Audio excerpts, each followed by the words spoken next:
जगन्नाथ जी भगवान की जय।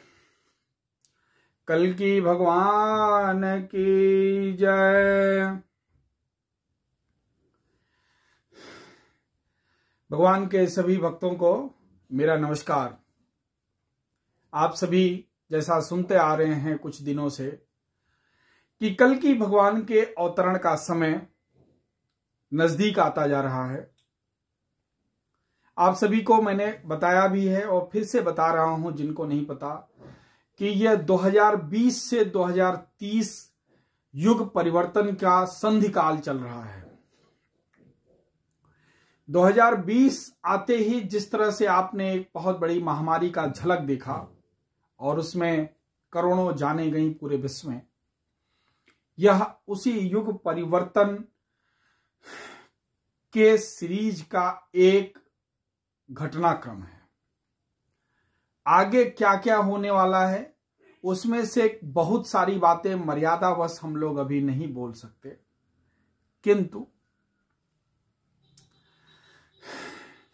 जो चीजें घटित होती जा रही हैं इनसे तो कोई भी विवेकवान व्यक्ति और सूझबूझ के साथ रहने वाला व्यक्ति निष्कर्ष निकाल सकता है। आपको बार बार हमने बताया कि महाभाग अच्युतानंद दास जी महाराज की कही हुई वाणी कभी मिथ्या जा ही नहीं सकती, क्योंकि वो सब साधक हैं। वो परमात्मा को प्राप्त किए साधक हैं। वो पृथ्वी पर अवतरित इस नाते नहीं हुए उनका कोई कर्म भोग बाकी है। वो तो अवतरित इस नाते पृथ्वी पर हुए हैं कि कल्याण कर दें कुछ लोगों का। ऋषि महर्षियों का यही काम है। तो इसे कल्याण की श्रृंखला में ही उन्होंने इस युग परिवर्तन की भविष्यवाणी अपनी पुस्तकों में की है और उनके द्वारा कही हुई बातें अब तक क्रमशः सत्य होती आ रही हैं। और 2020 के बाद लोगों ने उसको और समझना चालू किया तो उनकी आंखें खुली की खुली रह गई। साथ में कल्कि पुराण में भी जो भगवान के अवतरण का जो वर्णन किया गया है वह भी अक्षरशः सत्य होता प्रतीत हो रहा है। आप सभी को पता भी होगा, नहीं पता हो तो आज जान लीजिए।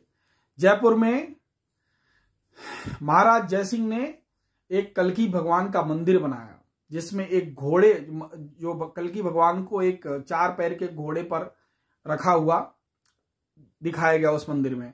तो घोड़े के एक पैर का कुछ भाग मिसिंग था, वो जैसे किसी के पैर में चोट लगी हो।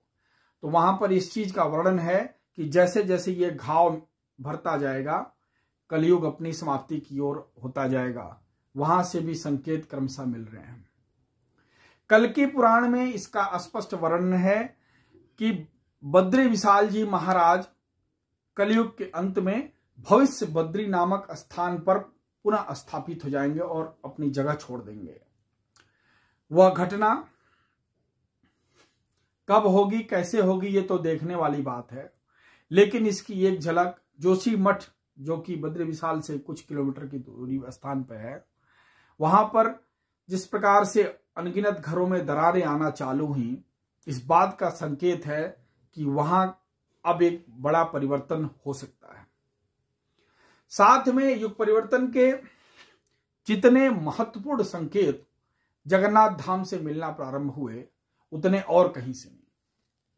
जगन्नाथ धाम में पिछले 2-3 साल से लगातार कुछ न कुछ ऐसी घटनाएं घटती रह रही हैं जो कि सामान्य नहीं है। और बाबा जगन्नाथ वो कोई प्रतिमा नहीं है, वो साक्षात भगवान हैं, ये बात आप मान लीजिए। और जो लोग अभी दर्शन करने नहीं गए हैं बाबा जगन्नाथ का, प्लीज आप जाइए, एक बार दर्शन करके आ जाइए।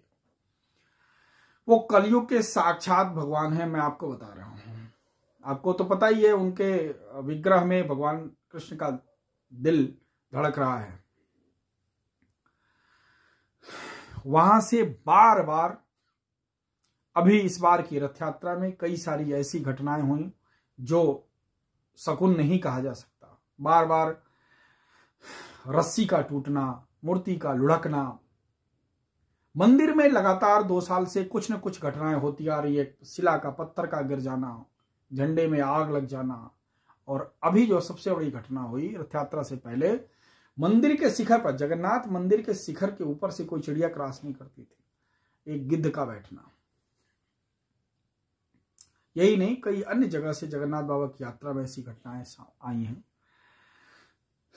फिर भी हम भगवान से ऐसी प्रार्थना करते हैं कि हम सबका कल्याण करें, लेकिन इस सृष्टि के हित में जो उचित हो नारायण तो वही करेंगे।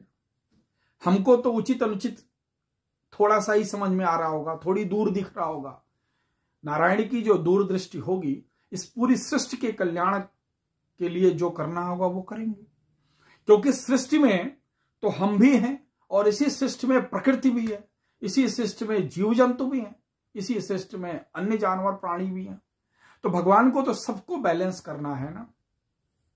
आज लोगों के धोखे से, लोगों के पाप से, लोगों के अत्याचार से हर कोई व्यक्ति, चाहे परिवार में हो, चाहे समाज में हो, चाहे किसी संस्थान में हो, इतना परेशान है कि हर आदमी के हृदय में एक पीड़ा है कि हे भगवान मेरा न्याय करिए। झूठा आरोप किसी के ऊपर, झूठे मुकदमे किसी के ऊपर, ऐसी चीजें होती जा रही। कोई भी आदमी सत्य का साथ देने के लिए तैयार नहीं। आप किसी को कोई वादा किए, वह आदमी वादा करने के लिए तैयार नहीं है। आप किसी को उधार पैसा दिए, वह आदमी उधार पैसा वापस करने के लिए तैयार नहीं है। आप किसी को रहने के लिए घर दिए, आदमी घर खाली करने के लिए तैयार नहीं। आपको कलयुग में और कितना, आप घोर कलयुग में और क्या क्या चाहते हैं। बच्चियां 11-12 साल की हुई नहीं कि उनके ऊपर ये जो दुर्दांत निशाचर हैं उनकी बुरी नजर चालू है। कोई भी महिला अपने को सुरक्षित नहीं महसूस करने पा रही। ये सब क्या चल रहा है? तो कलयुग के अवतरण का ये जो दशक चल रहा है, ये अब आपको बहुत कुछ दिखा के जाएगा और क्रमशः आगे आप देख रहे हैं 2 देशों में इतना लंबा युद्ध कभी आपने सुना था, और इसकी परिणति क्या होगी, अंतोगत्वा क्या होने वाला है, आप सभी को पता है। आप यह देख और सोच करके आपके मन में क्या चल रहा है कि फ्रांस जैसे विकसित देश में दंगा हुआ और 2500 गाड़ियां जला दी गई, 150 आदमी मार दिए गए। ऐसा क्यों? तो ये सारी चीजें, क्योंकि अति सर्वत्र वर्जेत, जब कोई चीज जरूरत से अधिक उथल पुथल मचा देती है तो उसका इलाज प्रकृति और परमेश्वर करते ही हैं। वही अब होने वाला है। भगवान कल्कि भगवान परशुराम जी के सानिध्य में अपनी दिव्य साधना और शक्ति अर्जित करते जा रहे हैं, और समय आने पर वो अपने सैनिकों के साथ में और अपनी दिव्यात्माओं के साथ में इस सृष्टि में मचे हुए हाहाकार को शांत करने के लिए निकल पड़ेंगे।